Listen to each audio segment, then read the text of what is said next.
Hello all, it's time for another POV enclosure update.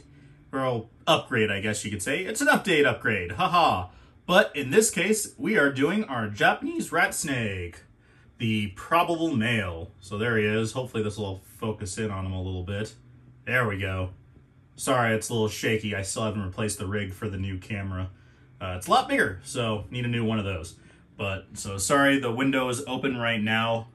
If any of you saw the gecko room enclosure, the gecko room video, you saw that the room that we're in is the tropical room, where it's mostly for the geckos, so, you know, those guys.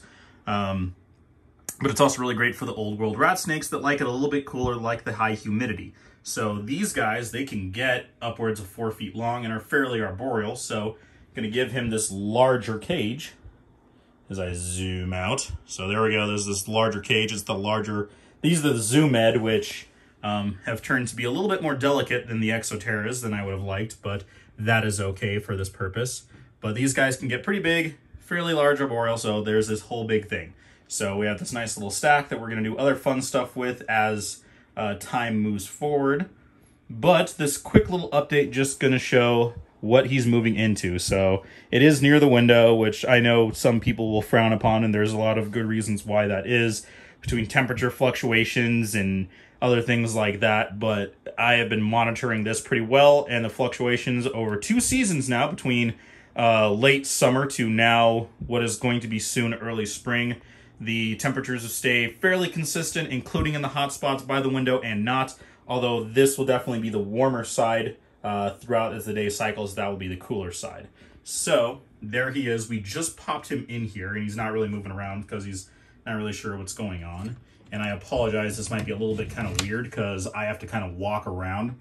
So this was my failed attempt that I talked about in the Aki video of doing the styrofoam background without adding that adhesive silicone spray, so it didn't stick very well.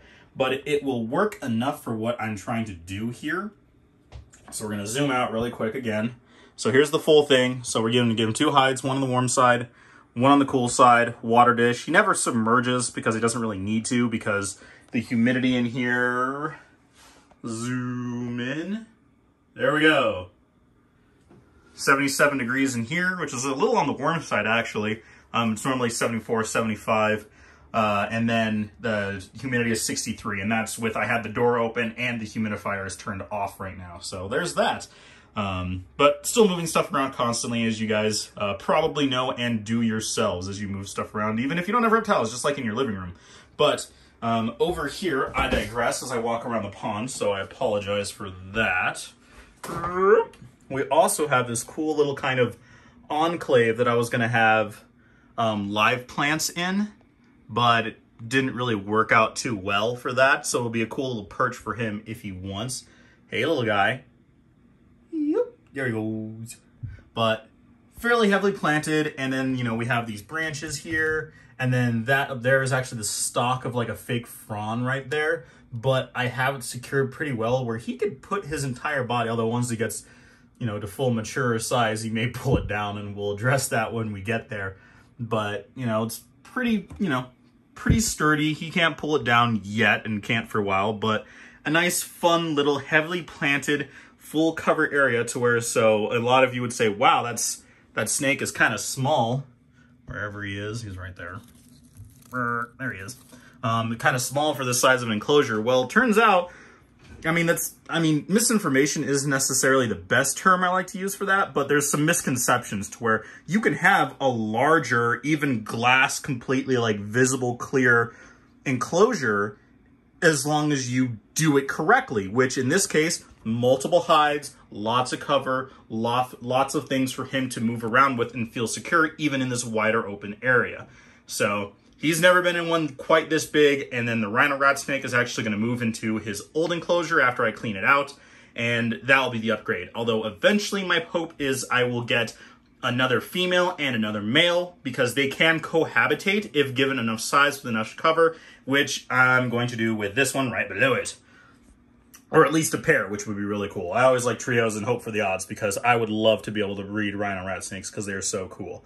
But hopefully you enjoyed this quick little update video and just showing that I didn't forget about my Japanese rat snake. There isn't a whole lot of info about them that I can find, at least on YouTube. They're like highlighted every once in a while, and we don't know nearly as much about them as we probably could. And I think they're starting to get a little bit more popular. There he is. Hey, buddy. But hope you enjoyed this again. Stay tuned for more animal upgrades, more info, availability on future breeding plans, because I am capable of talking. Please check out our podcast, Keep Calm, It's Just a Snake podcast. Hit me up for merch if you're interested in wristbands, stickers, t-shirts, all of that jazz. Once again, hope you enjoyed this. Please support your local reptile stores and US Ark to keep our community going. Hope you're having a great day, and we will check you next time.